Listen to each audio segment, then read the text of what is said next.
And I think some of the good news here is, and this gets back to the earlier question about like sort of what is integral's place in history? What is the future of integral?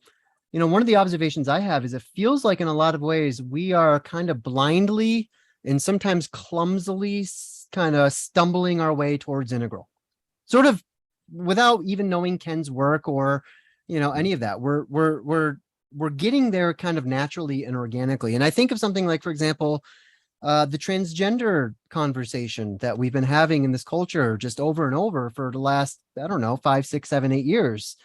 And one of the things that I appreciate about this conversation, as contentious as it often is that we are just kind of naturally finding our way into these exact distinctions.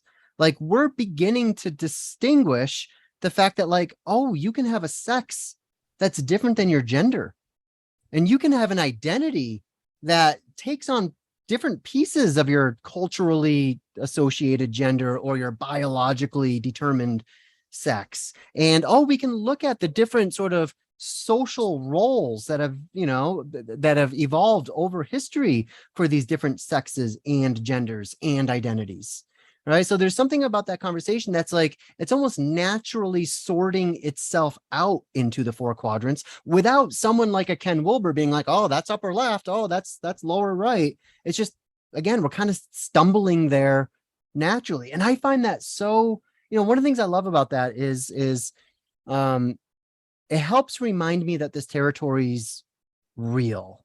Do you know do you know what I mean? Like when Integral years ago was the only game in town, I had to constantly ask myself, like, okay, is this real? Are we describing real territory together? Or is this just another intellectual pursuit? And we'll actually find out 20 years from now that like the territory is very different, right?